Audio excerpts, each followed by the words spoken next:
Hello. Thank you for taking a few minutes to watch this video. Since Flagtronics is still pretty new for all of us at the SCCA, we want to try to provide the most information in as many formats possible to prepare you for your next event where Flagtronics will be used. Flagtronics is being implemented to enhance driver awareness of changing flag conditions. This can be a local flag condition, a full course condition, or even a flag for a specific car. Before we get into how we're going to utilize Flagtronics on this particular weekend, a couple of housekeeping notes. First and foremost, and I can't stress this enough based on our experiences at the runoffs, please make sure your Flagtronics unit is up to date. I'll do a separate video on how you do that, but without the latest firmware update, your in-car unit may not work the way that it should. Flagtronics is constantly updating and improving its system.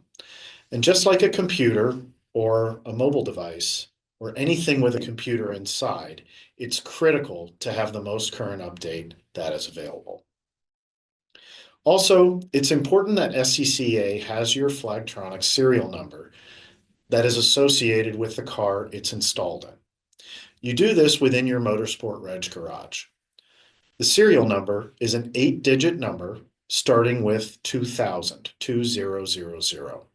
And it's found on the bottom of the standard FT200 or the back of the control unit for the FT remote display. I'll note that on that remote display, it's not on the back of the display itself. There is a serial number there, and that one starts with 2100. We want the number that starts with 2000 that is on the box with the white antenna. If you can't access the serial number because you've already installed the unit, that's okay. You can simply plug the USB cord that's attached to the unit into a computer and either connect the device through the Flagtronics Device Manager software, which you can see here, or view the Flagtronics device as a drive. When you plug it in, just like plugging in a USB drive, it will appear with a drive letter if you're on a PC. Most devices will have a text file in that drive that shows the number. That's the name. But if your FT200 is really outdated on the firmware, you'll want to, and you don't see that, you'll want to open the README file, and that's where you'll see the serial number listed. And if you have to do that to find your serial number, it's time to update that firmware. Now, starting with the Hoosier Super Tour in Atlanta, there's some specific language in the subs regarding our use of Flagtronics for the weekend. While we did a trial run initially with a virtual safety car procedure at the runoffs, we won't be doing that this weekend. We want to walk with this system before we run. Before we get into what you'll see on your in-car unit, let's review the language in the event supplemental regulations. If you haven't looked at the subs, I encourage you to do that for each event. They can be found on the event page. For this one, it's scca.com/Atlanta Super Tour or linked within the Motorsport Reg event page. Now, these were just updated at the end of last week. So if you looked earlier than that, they've changed. The subs state that, quote, Flagtronics is used as an advisory for local conditions. For example, debris, local yellow, or slow-moving vehicle, end quote. That means that the cloth flag still rules in a local condition. Why is that? Well, the cloth flag is displayed at a corner station, and that indicates where the yellow no passing zone would begin.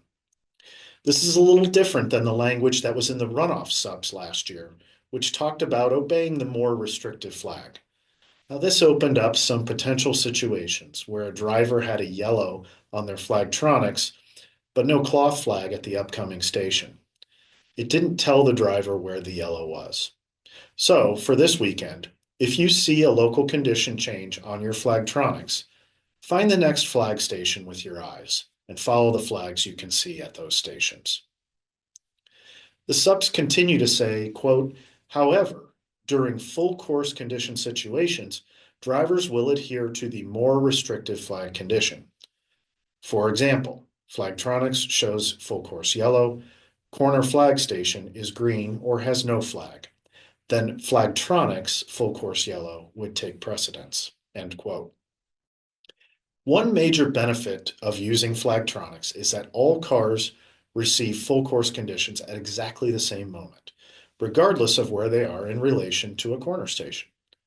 If your Flagtronics goes full course caution, which is a single Y in the middle of the display, alternating black and yellow, that was a command that was given by race control with the push of a button. Treat that the same way you would if you saw double yellows displayed at a station, even if they aren't quite out yet.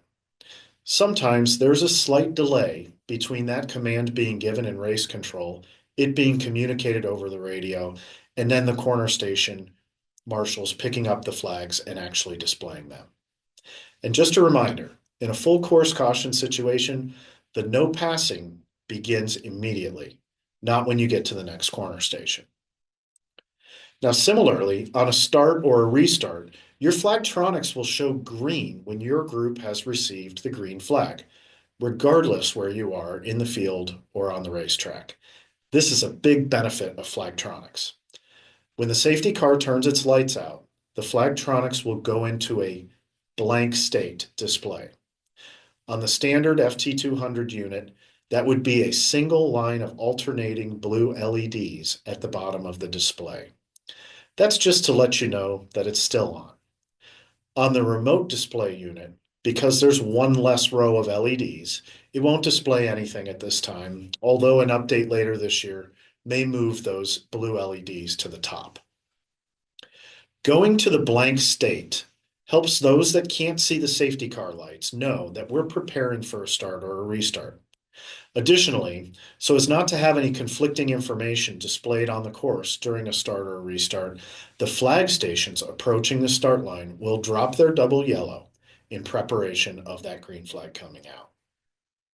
And they'll do that at the same time that the safety car lights go out. Now, if you're accustomed to using the dropping of double yellow flags as your cue that racing has begun or resumed, please make a mental note that for this event, because you will be getting the green flag condition instantaneously on your Flagtronics unit, that will be your cue, not the dropping of the yellow flags. This is similar to how many other organizations, including IMSA, handle starts and restarts. As the GCR says, when the green flag waves, racing begins or resumes. Flagtronics will go green at the same moment the starter waves the green flag. The one slight variation to this would be in a split start situation. If your run group will have a split start this weekend and you're in the second group, you don't start until your group receives the green flag. Everybody knows that. The Flagtronics units in the cars of the first pack will go green when that pack receives the green flag. And then the second pack will remain in that blank state until the green is displayed for their pack. Now, let's review what will appear on the Flagtronics in-car display for the various local and full course conditions. This really hasn't changed since the runoffs video, although as we mentioned before, we will not be using the virtual safety car procedure, so you won't see any purple 45 displays this weekend. We'll start with the full course conditions. When the course goes green, the display will flash G on the left side, alternating the two graphics shown here for a second, alternating each second for 10 seconds. After 10 seconds, the display will go into a static state that will be shown here. While SCCA doesn't display green flags at each station, the Flagtronics will show this in static state instead of going blank, and that's just so you wonder if the Flagtronics unit is still on.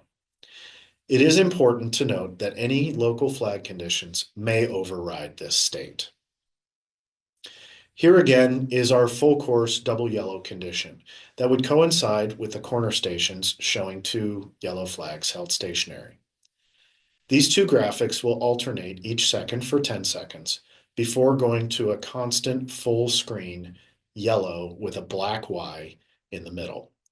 Note that the Y will remain in the same position under full course yellow condition.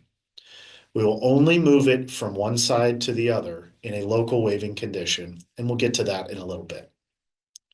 Once again, any local conditions may override this state. For example, if a station needs a waving yellow, you'll see that on the display, and then once you're through that zone, it will return to the full course condition. The red flag works the same way as the yellow, with the graphic you see alternating each second for 10 seconds before turning red with a black R in the static state until it has been changed by race control. Now you may have noticed that those three colors, green, yellow, and red, the letter is in a different position. If you go all the way to the left, it's green, G for green. In the middle, it's Y for yellow. And to the right, it is R for red. Full course black flag will be a black screen with BF flashing each second in white. This will continue until the course condition changes. And again, local flags may override this condition. Of course, we all know what this one means, checkered flag. The difference between this one and the other full course conditions is that everyone won't see the checkered flag at once, because the flag only happens at the finish line, and then everybody does their cool off lap and into the pits. Now let's look at local flags. Local flag conditions are controlled by each individual corner. When a flag is waved, the button on the controller unique to that corner station should also be pressed, which instantly transmits the condition to the cars located within a prescribed zone based on their GPS coordinate. If you're approaching a local yellow flag condition or local flag condition, your FT200 or FT remote display unit will display the condition before you get to the station. The idea here is to give you advance notice, the same as you would see a flag waving at a corner station before you actually arrive at the station.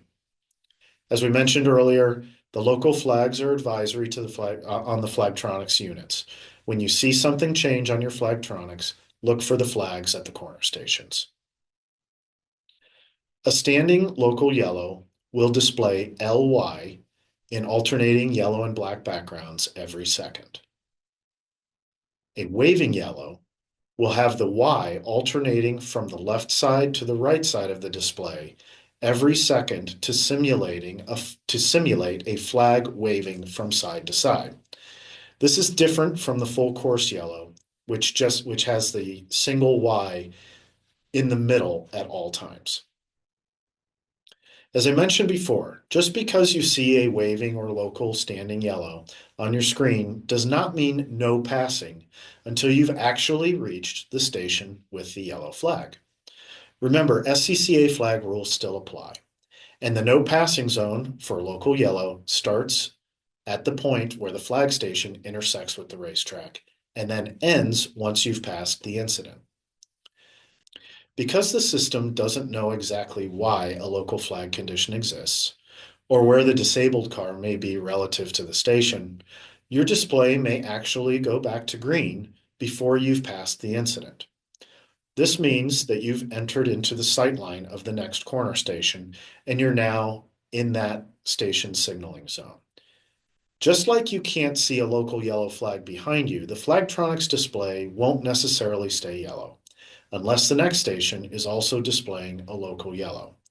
As mentioned before, use the Flagtronics display as a signal to look for the flags from the corner stations and the actual incident, and then follow the SCCA rules.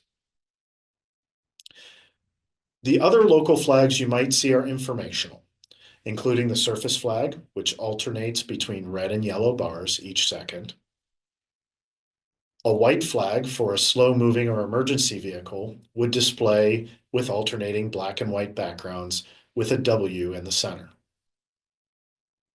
You might also see multiple flag conditions as well. A waving yellow and a surface condition would appear like this, with the yellow Y alternating from left to right every second, again simulating a waving motion. The local yellow condition would stay on the left side, but alternate the backgrounds. Multiple flag conditions can also include the white flag, along with the yellow and surface flags. Flagtronics has the ability to send an individual flag message to a car as well.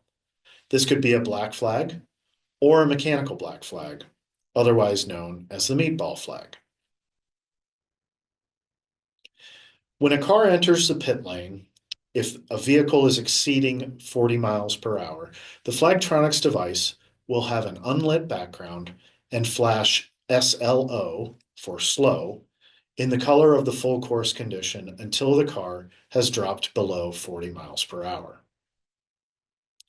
Once below that speed, the display will then show a pit lane timer, which is designed for endurance racing and not really applicable for this event. Well, thank you for watching this video, and please make sure you share it with your team members and your fellow racers so that everybody has a better understanding of how Flagtronics will work at this event. If you have any questions, please stop by the Super Tour trailer or email us at roadracing@scca.com, and we'll help you with the information you need.